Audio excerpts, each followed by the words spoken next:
हिंद प्यारे दोस्तों, जय हिंद प्यारे बच्चों। आज अपन पढ़ने जा रहे हैं आयु संरचना के बारे में। जो इससे पहले अपन ने लिंगानुपात की कुछ बातें की थी और लिंगानुपात के अंदर अपन ने पढ़ा था कि प्रति 1000 पुरुषों के पीछे महिलाओं की संख्या को लिंगानुपात के नाम से जाना जाता है। और इसकी डेफिनेशन है अपने जैसे भारत जैसे देश के अंदर ये परिभाषा है कि स्त्रियों की संख्या बटे में पुरुषों की संख्या इंटू 1000 से गुना किया जाता है। अर्थात प्रति 1000 पुरुषों के पीछे महिलाओं की संख्या को क्या कहेंगे, लिंगानुपात के नाम से जाना जाता है। इसके अलावा विदेशों के बारे में अपन ने जिक्र किया था कि कुछ विकसित देश ऐसे हैं जहां पर अपन से कुछ विपरीत स्थितियां हैं, अर्थात वहां पर लिंगानुपात वास्तविकता के अंदर काफी अच्छा है, महिलाएं पुरुषों की तुलना में ज्यादा हैं। इसके कारण से वहां पर लिंगानुपात ज्ञात करने का एक सूत्र है कि पुरुषों की जनसंख्या बटे में महिलाओं की जनसंख्या इंटू 1000, अर्थात प्रति 1000 स्त्रियों के पीछे पुरुषों की संख्या को लिंगानुपात के नाम से जाना जाता है। इस प्रकार की कुछ परिभाषाएं आपके दी हुई भी है। इसके अलावा अपन ने प्रति 100 के अनुसार अपन ने चर्चा की थी कि भाई सबसे ज्यादा जो लिंगानुपात वाला जो महाद्वीप है वो है यूरोप महाद्वीप। लेकिन सबसे न्यूनतम स्तर पर अगर देखा जाए कि सबसे कम लिंगानुपात वाला जो महाद्वीप है वो आपके एशिया महाद्वीप है। और भारत जैसे विशाल बड़े देश के अंदर इस प्रकार की स्थितियां देखने को मिली और वहां पर लिंगानुपात काफी कम है, तो एक चिंता का विषय है। इस प्रकार की स्थिति है। इसके बाद में अपन देखते हैं कि आयु संरचना में जैसे मान लो अलग अलग है, इसके अंदर है कुछ बांटे गए हैं। तो इस प्रकार अपने आयु संरचना के बारे में अपन पढ़ेंगे। आयु संरचना के अंदर इसको 3 भागों में इसको बांटा गया है, अर्थात विभिन्न आयु वर्गों में लोगों की संख्या को क्या कहेंगे, आयु संरचना के नाम से जाना जाता है। मतलब विभिन्न आयु वर्गों के अंदर विभिन्न आयु वर्ग के लोगों को बांट देते हैं और उसको 3 भागों में बांटा गया। जैसे बाल आयु वर्ग है, वयस्क आयु वर्ग है और वृद्ध आयु वर्ग। 3 वर्गों के अंदर है इसको बांटा गया। बाल आयु वर्ग है, वयस्क आयु वर्ग है और वृद्ध आयु वर्ग। बाल आयु वर्ग है ये 0 से लेकर के 14 वर्ष तक के जो जनसंख्या आती है वो बाल आयु वर्ग के अंतर्गत आती है। इसके अलावा दूसरे नंबर का देखें तो वयस्क आयु वर्ग है और ये वयस्क आयु वर्ग है ये 15 से लेकर के 59 वर्ष तक की जो जनसंख्या है वो वयस्क के अंतर्गत आती है। इसके अलावा जिसको क्या कहेंगे अपने, कार्यशील जनसंख्या, कार्यशील जनसंख्या के नाम से उसको जाना जाता है। इसके अलावा वृद्ध आयु वर्ग है, वृद्ध आयु वर्ग में 60 प्लस के वर्ष के लोग आते हैं, अर्थात 60 वर्ष से ऊपर के आयु वर्ग के जो लोग हैं ना वो वृद्ध आयु वर्ग के अंतर्गत आते हैं। लेकिन इसके अंदर कुछ विशेषता देखने को मिलती है कि जैसे इनमें कमाने का जो भार है ये सबसे ज्यादा इस पे पड़ता है, अर्थात वयस्क आयु वर्ग है उन पर सबसे ज्यादा कमाने का भार है वो वयस्कों पर पड़ता है। इसके कारण से उसको कहेंगे कार्यशील जनसंख्या। किस नाम से जानेंगे, कार्यशील जनसंख्या के नाम से जाना जाता है। इसके अलावा अगर देखा जाए तो बाल आयु वर्ग है ये डिपेंडेंट रहेंगे किस पे, वयस्क आयु वर्ग के लोगों पर डिपेंड रहेंगे। इसके अलावा वृद्धों की जो संख्या है वो भी किस पे डिपेंड रहेगी, वयस्क आयु वर्ग के लोगों की, अर्थात 15 वर्ष से 59 वर्ष के जो लोग हैं वो क्या है,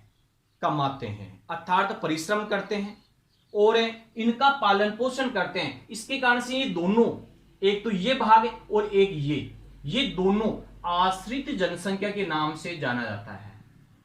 आश्रित जनसंख्या, किस नाम जानेंगे इसको, आश्रित जनसंख्या के नाम से उसको जाना जाएगा। कौन कौन से आयु वर्ग आ जाते हैं, एक तो बाल आयु वर्ग है और दूसरा है वृद्ध आयु वर्ग है। ये दोनों किस पर डिपेंडेड है, वयस्क आयु वर्ग के ऊपर डिपेंडेड है जो 15 से 59 वर्ष तक के लोग हैं। ठीक है, तो उसको क्या कहेंगे, कार्यशील जनसंख्या। और दोनों डिपेंडेड है, इसका मतलब है दोनों क्या है, आश्रित है किन पे, कार्यशील जनसंख्या के ऊपर क्या है, डिपेंडेंट है, इसके कारण से उसको क्या कहेंगे, आश्रित जनसंख्या के नाम से जाना जाता है। काफी महत्वपूर्ण है, एग्जाम की दृष्टि से भी, एग्जाम की दृष्टि से ये पूछा जाता है कि कार्यशील जो जनसंख्या है ये कितने वर्ष से कितने वर्ष तक के लोगों को कहा जाता है। ठीक है, तो वो है 15 से लेकर के 59 वर्ष तक के लोगों को क्या है, वयस्क आयु वर्ग या कार्यशील जनसंख्या के नाम से उसको जाना जाएगा, कार्यशील जनसंख्या के अंतर्गत आते हैं। ठीक है, तो विभिन्न आयु वर्गों में लोगों की जो संख्या होती है उसको क्या कहेंगे, आयु संरचना के नाम से जाना जाता है। ठीक है, तो ये लिंगानुपात की दूसरा हो गया, इसके अंदर टॉपिक आपके आयु संरचना के बारे में। आयु संरचना की परिभाषा अगर पूछ ले तो छोटी सी परिभाषा है कि विभिन्न आयु वर्गों में लोगों की जो संख्या होती है उसको आयु संरचना के नाम से जाना जाता है। कि विभिन्न आयु वर्गों में लोगों की जो संख्या होती है उसको क्या कहेंगे, आयु संरचना। और आयु संरचना के अंतर्गत आयु के आधार पर लोगों को, जनसंख्या को 3 भागों में उसको बांट दिया। पहली बाल आयु वर्ग जो 0 से लेकर के 14 वर्ष तक की जो जनसंख्या है उसको, फिर दूसरे नंबर की वयस्क आयु वर्ग जो 15 से लेकर के 59 वर्ष तक की जो जनसंख्या है उसको, फिर वृद्ध आयु वर्ग और उसमें 60 वर्ष से अधिक आयु के जनसंख्या है उनको वृद्ध आयु वर्ग के अंतर्गत बांटा गया है। इसमें 2 प्रकार की जनसंख्या बताई आपको, आश्रित जनसंख्या और कार्यशील जनसंख्या। अर्थात जो कमाती है वर्तमान स्थिति के ऊपर, ठीक है ना, कार्य करती है, कार्य करने में सक्षम है, वो जनसंख्या है वो कार्यशील जनसंख्या है। और वो कितने से कितने तक है, 15 से लेकर के 59 वर्ष तक के जो लोग हैं वो कार्यशील जनसंख्या के अंतर्गत है, जिसको वयस्क आयु वर्ग के नाम से जाना जाता है। दूसरी ओर देखें तो डिपेंडेंट जो लोग है अर्थात आश्रित जो जनसंख्या है वो बाल आयु वर्ग है और वृद्ध आयु वर्ग है। बाल आयु वर्ग है वो भी किस पर निर्भर है, वयस्क आयु वर्ग पर, और वृद्ध आयु वर्ग है वो किस पर डिपेंडेंट है, वयस्क आयु वर्ग पर। इस प्रकार से कहने वाला आश्रित जनसंख्या है, कार्यशील जनसंख्या है, ये 3 प्रकार के आयु वर्ग हैं। और आयु संरचना की परिभाषा कि विभिन्न आयु वर्गों में लोगों की संख्या को क्या कहेंगे, आयु संरचना के नाम से जाना जाता है। अब इसके बाद में नेक्स्ट जो टॉपिक है आपके आयु लिंग पिरामिड।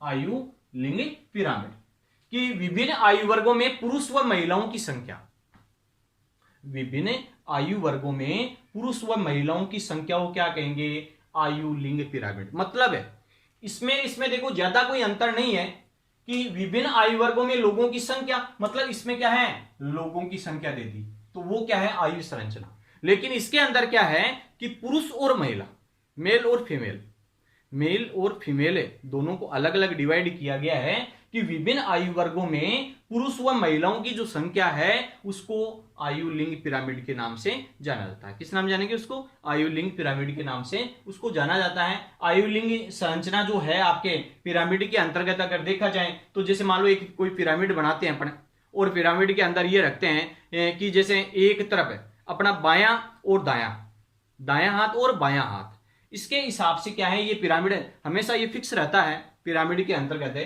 कि जैसे मान लो यहां पर है कोई पिरामिड बनाना है, इस जगह कोई पिरामिड बनाना है तो यहां पर क्या है, इस तरफ तो है आपके महिला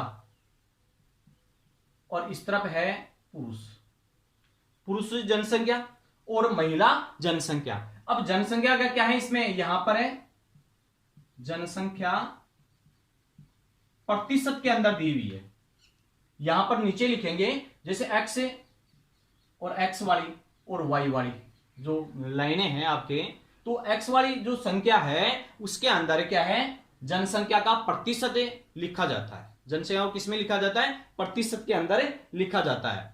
और आयु वर्ग है इस ओर क्या है, आयु वर्ग वर्षों में लिखा जाएगा, आयु वर्ग वर्षों में, वर्षों में ये जो लाइन है आयु वर्ग वर्षों में, और इस लाइन पे जो आधार है इसमें तो वो जनसंख्या का प्रतिशत लिखा जाता है। इस प्रकार से कहने का मतलब उसकी गणना की जाती है। तो देखो इसके अंदर है हाँ, इस तरफ है जो दाहिना हाथ है वहां पर क्या है महिला और बायां हाथ है उस तरफ है पुरुष जनसंख्या को प्रदर्शित किया जाता है, ताकि उनसे मालूम चल जाए कि कितनी जनसंख्या है, उसके अंदर लिंगानुपात किस प्रकार का है, अर्थात पुरुष संख्या कितनी है, महिला संख्या कितनी है, उसको जानने के लिए आसानी रहती है। इसके बाद में देखें कि भाई आयु लिंग पिरामिड कहते किसे हैं, इसके बारे में अपन ने चर्चा भी की कि विभिन्न आयु वर्गों में पुरुष व महिलाओं की संख्या को आयु लिंग पिरामिड के नाम से जाना जाता है। जबकि इसके अंदर अपन ने क्या पढ़ा कि विभिन्न आयु वर्गों में लोगों की संख्या को क्या कहेंगे, आयु संरचना। विभिन्न आयु वर्गों में लोगों की संख्या को क्या कहेंगे, आयु संरचना। जो आयु लिंग पिरामिड किसे कहेंगे, विभिन्न आयु वर्गों में पुरुष व महिलाओं की संख्या को क्या कहेंगे, आयु लिंग पिरामिड के नाम से उसको जाना जाता है। इसके प्रकार अगर देखें अपने तो ये प्रकार क्या है, प्रकार 3 प्रकार के हैं। इसमें 3 प्रकारों में इसको बांटा गया है। जैसे विस्तारित जनसंख्या, दूसरे नंबर का स्थिर जनसंख्या और तीसरे नंबर का घटती जनसंख्या। इस प्रकार से उनको क्या है, 3 आयु लिंग पिरामिडों में बांटा गया है। आयु लिंग पिरामिडों में 3 भागों में इसको बांटा गया है। इनके अंदर है अगर देखा जाए तो ये त्रिभुजाकार आकृति है। कैसी आकृति है, त्रिभुजाकार आकृति है। और त्रिभुजाकार आकृति के अंदर है जैसे आधार चौड़ा है और शीर्ष इसका सकड़ा है। तो किस प्रकार की आकृति बनी, त्रिभुजाकार आकृति बनी। ठीक है, इसमें आधार का मतलब है जन्म दर काफी ज्यादा उच्च है, जन्म दर काफी ज्यादा है। इसका मतलब है कि यहां पर जनसंख्या काफी ज्यादा पाई जाती है। और इसके अंतर्गत जो देश है वो जैसे आपके नाइजीरिया देश है, बांग्लादेश है और मेक्सिको है। मेक्सिको ये ऐसे देश हैं, जैसे नाइजीरिया जो देश है वो ऐसे देश हैं जहां पर वास्तविकता में आधार चौड़ा है, अर्थात जन्म दर काफी ज्यादा है, जन्म दर काफी ज्यादा पाई जाती है यहां पर। ठीक है, तो पहला पिरामिड है वो है आपके त्रिभुजाकार आकृति में, त्रिभुजाकार आकृति के अंदर पिरामिड है। और ये कौन से देश का है, वो नाइजीरिया देश का है। कौन से देश का है वो, नाइजीरिया देश का। इसका मतलब क्या है, आधार चौड़े का मतलब क्या है कि वहां पर जन्म दर काफी ज्यादा है, जन्म दर उच्च है। ठीक है, इसके बाद में दूसरे नंबर का देखें तो ये जैसे मान लो यहां तक का अगर ले तो एक घंटी नुमा आकृति सी दिखाई दे रही है। कैसी आकृति दिखाई दे रही है, घंटी नुमा आकृति दिखाई दे रही है, या बुलेट के समान दिखाई दे रहा है, बुलेट के समान या घंटी नुमा आकृति दिखाई दे रही है। लेकिन नीचे की ओर क्या है, ये सकड़ा है, नीचे की ओर सकड़ा है। यहां आधार काफी चौड़ा था। ठीक है, यहां पर आधार सकड़ा है काफी। ठीक है, इस प्रकार की अगर स्थिति है तो यहां इसको क्या है कहेंगे, सुंडाकार आकृति। कैसी आकृति, सुंडाकार आकृति के नाम से जाना जाएगा। लेकिन यहां पर क्या है, ये जो भाग है इसका आधार है वो संकड़ा है। तो ये स्थिति पाई जाती है ऑस्ट्रेलिया की, ऑस्ट्रेलिया, ऑस्ट्रेलिया देश के अंदर है सुंडाकार आकृति या घंटाकार आकृति। ठीक है, जो आधार है वो सकड़ा है, इस प्रकार की स्थिति। अर्थात इसकी बजाय यहां पर जन्म दर कम है, इसकी बजाय यहां पर क्या है, जन्म दर कम है। लेकिन ये जो दोनों भाग हैं ये दर्शाते हैं कि जन्म दर और मृत्यु दर ये लगभग समान सी है। इसके कारण से इसको स्थिर जनसंख्या के नाम से जाना जाता है। किस नाम जानेंगे, स्थिर जनसंख्या। क्योंकि यहां पर देखो काफी ज्यादा बड़ा आधार था, इसके कारण से जन्म दर काफी ज्यादा उच्च थी, तो उसको कहते थे विस्तारित जनसंख्या, उसको कहेंगे विस्तारित जनसंख्या। यहां पर क्या है, स्थिर जो जनसंख्या है, स्थिर जनसंख्या का मतलब है ये दोनों ओर ये बराबर है, दिखाई दे रहे हैं। ठीक है, ये त्रिभुजाकार आकृति सा दिखाई दे रहा है, तो ये बराबर है। इसका मतलब जन्म दर और मृत्यु दर को ये प्रदर्शित कर रहा है, दोनों बराबर है। इसके कारण से इस जगह स्थिर जनसंख्या पाई जाती है। कैसी जनसंख्या, यहां पर स्थिर जनसंख्या पाई जाती है। और कैसी आकृति है, घंटाकार आकृति या सुंडाकार आकृति के नाम से इसको जाना जाएगा। ठीक है ना, या ब्लूट के समान इसकी आकृति दिखाई देती है। इसके बाद में जो तीसरी स्थिति देखने को मिल रही है वो है घटती जनसंख्या।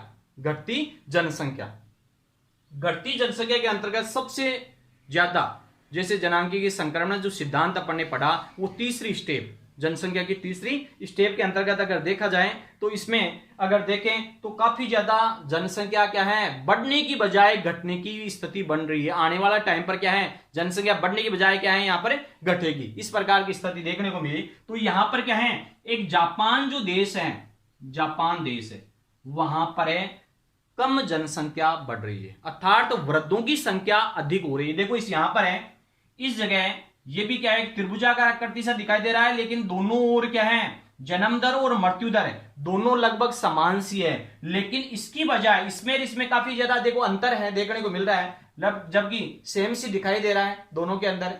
लेकिन यहां पर देखो आधार जो है यहां पर थोड़ा चौड़ा है, यहां पर आधार क्या है काफी ज्यादा संकड़ा है। इसका मतलब है यहां जन्म दर काफी कम है, और जन्म दर कम होगी इसका मतलब है वृद्धों की संख्या काफी ज्यादा होगी, और वृद्धों की संख्या अगर ज्यादा होगी तो आश्रित जनसंख्या वहां पर ज्यादा होगी। ठीक है ना, क्योंकि जैसे मान लो बच्चे हैं वो उनकी अगर संख्या ज्यादा है तो आने वाला भविष्य रहेगा उनके लिए। ठीक है, अगर जिस देश में वृद्धों की संख्या कम है अर्थात उस जगह जनसंख्या घटने की स्थिति बनी हुई रहती है, और जापान देश इसके अंतर्गत आता है। जापान देश में यह स्थिति बन रही है कि जनसंख्या बढ़ने की बजाय हो सकता है माइनस में चली जाए, ऋणात्मक स्थिति बने, इस प्रकार की स्थिति देखने को मिल रही है। तो यह स्थिति है कि घटती जनसंख्या की स्थिति है। इसका मतलब है यहां पर यह स्थिति भी है, वो भी क्या है घंटाकार आकृति है, इसकी भी सुंडाकार आकृति है, लेकिन आधार क्या है इसका संकीर्ण है। इसका मतलब जन्म दर काफी निम्न है, जन्म दर निम्न है, अर्थात वृद्धों की संख्या अधिक पाई जाती है। ऐसा देश जापान देश है। कौन सा देश है? जापान देश की स्थिति इस प्रकार की पाई जाती है। इसके अलावा इस जगह की स्थिति अगर देखें तो यहां पर भी क्या है आकृति कैसी है, ब्लूट के समान है, सुंडाकार आकृति है, घंटाकार आकृति पाई जाती है, लेकिन इसका आधार है इसकी बजाय थोड़ा अधिक है, अर्थात यहां पर जन्म दर और मृत्यु दर दोनों बराबर है। स्थिर जनसंख्या के नाम से जाना जाता है, न तो बढ़ रही है न घट रही है, इस प्रकार की स्थिति देखने को मिल रही है। तो ये क्या है घंटाकार आकृति या सुंडाकार आकृति के अंदर है, लेकिन आधार है इसकी बजाय थोड़ा ज्यादा है, लेकिन इससे काफी कम है आधार। ठीक है, तो ये स्थिति है सुंडाकार आकृति, घंटाकार आकृति, या इनका जो आधार है ये कम है, इसके कारण से जनसंख्या वृद्धि कम हो रही है, अर्थात जन्म दर कम है लेकिन जन्म दर और मृत्यु दर दोनों स्थिर है। इसके कारण से इसको क्या कहेंगे स्थिर जनसंख्या, क्या कहेंगे इसको स्थिर जनसंख्या के नाम से जाना जाता है। इसके अलावा जो पहला जो अपन ने पढ़ा था विस्तारित जनसंख्या कि काफी ज्यादा विस्तार होता जा रहा है जनसंख्या के अंदर, जनसंख्या के अंदर काफी ज्यादा विस्तार होने का मतलब है कि इसका जो आधार है ये काफी ज्यादा चौड़ा है, अर्थात जन्म दर काफी ज्यादा है।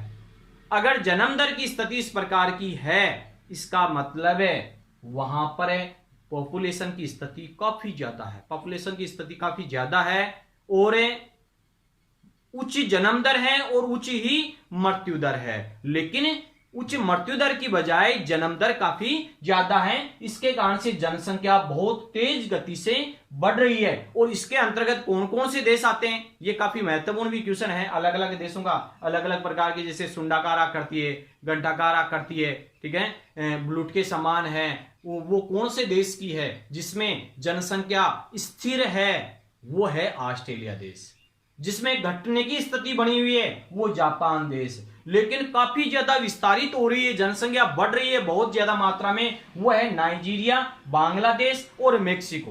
पहले नंबर पर आता है आपके नाइजीरिया देश का, नाइजीरिया देश का पहला स्थान आता है। इसका मतलब है इस जगह इसका जो आधार है ये काफी ज्यादा चौड़ा है और शीर्ष संकड़ा है। इसका मतलब है वृद्धों की संख्या यहां कम है लेकिन जन्म दर काफी ज्यादा उच्च पाई जाती है, पॉपुलेशन को बढ़ावा दे रहे हैं, अर्थात जनसंख्या काफी बढ़ने के आसार हैं, जनसंख्या बढ़ भी रही है। ठीक है, तो इस प्रकार की स्थितियां देखने को मिल रही है।